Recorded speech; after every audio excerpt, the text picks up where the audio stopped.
Have you ever met someone who apologizes first, even when they're not entirely wrong? Someone who pauses mid-argument and says, "Wait, let me think about that."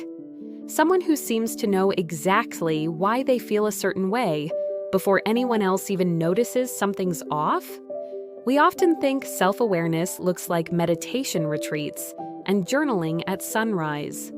But the real signs are much quieter, much smaller, and honestly, a little strange to the people around them. Today, I'm going to walk you through 10 habits of people who are secretly highly self-aware. Habits that, on the surface, might look like overthinking, weakness, or even social awkwardness, but are actually proof of an exceptionally developed mind. If you've ever been called too sensitive, too intense, or too in your head, there's a good chance this video is about you. Stick around until the end, because we'll talk about how to actually use this trait as your greatest advantage in life. The first habit is a noticeable pause before responding to conflict or criticism. Most people react instantly. Defensiveness, anger, denial. Self-aware people do something different. They take a breath. They sit with the discomfort for a second before opening their mouth. Psychologists call this response flexibility, the gap between a trigger and a reaction.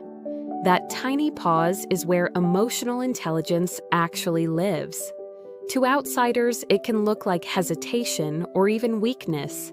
In reality, it's a sign their mind is working faster than it appears, processing, filtering, choosing the wisest response instead of the loudest one. The second habit is genuinely apologizing, even in arguments where the other person was also wrong. Self-aware people don't operate on a scoreboard. They can recognize their own contribution to a conflict without needing the other person to admit fault first. Most people see this as being a pushover. It isn't. It takes real strength to separate your ego from your accountability. The third habit is openly naming their weaknesses in normal conversation. I know I overthink things. I get defensive when I'm tired. People with low self-awareness rarely do this. Admitting flaws feels like a threat to them. But highly self-aware people treat their flaws like facts, not secrets. They've already done the uncomfortable work of facing them, so saying them out loud doesn't sting anymore. The fourth habit is constantly questioning their own emotional reactions. When something upsets them, they don't just feel it, they investigate it. Why did that comment bother me so much? Is this really about the situation or something older? This habit can look like overthinking from the outside, but it's actually emotional detective work, and it's exactly how self-aware people avoid repeating the same patterns over and over again. The fifth habit is being unusually comfortable with silence, both in conversations and when alone. They don't need constant noise, distraction, or validation to feel okay. Silence doesn't scare them because they're not avoiding anything inside themselves. Most people fill silence because sitting with their own thoughts feels uncomfortable.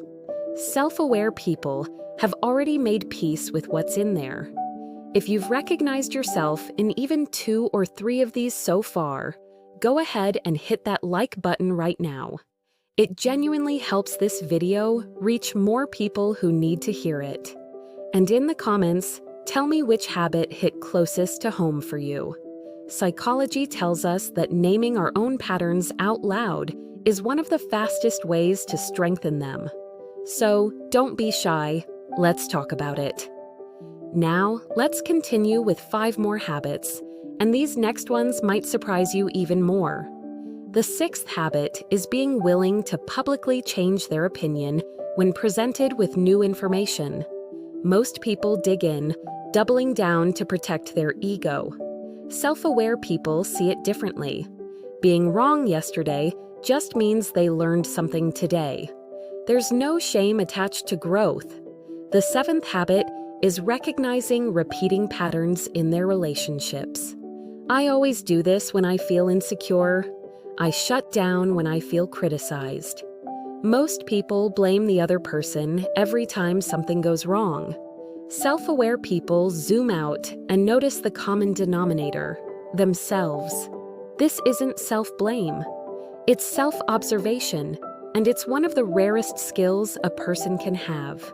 The 8th habit is genuinely asking people for honest feedback, not the polite kind, but the real kind. Be honest, did that come across wrong? Most people ask this question hoping for reassurance.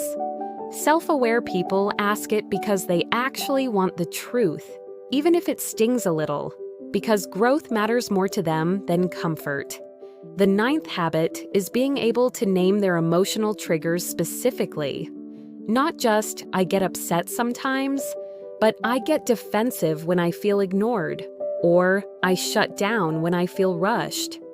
This level of specific self-knowledge doesn't happen by accident.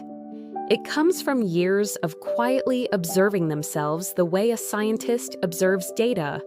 And the 10th habit is allowing themselves to feel an emotion fully, without immediately judging it as good or bad. Sadness, jealousy, anger. They let it exist for a moment, instead of suppressing it or spiraling into shame about having it at all. This is the deepest level of self-awareness, understanding that every emotion has information and none of them make you a bad person. If you saw yourself in several of these habits, here's something important to understand. Self-awareness isn't a personality flaw. It's not overthinking and it's not weakness.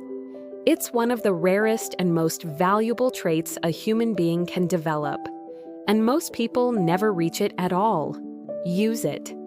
In your relationships, your work, your decisions. Don't shrink it down to fit in with people who are still running on autopilot.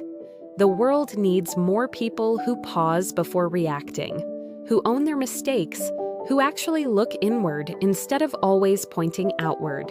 So if this was you today, take pride in it. You're not too much. You're simply more awake than most. That's today's video. If this resonated with you, hit like, share it with someone who needs to hear it, and subscribe so you don't miss the next one. Drop a comment below telling me which habit described you best. Thank you for watching, and I'll see you in the next video.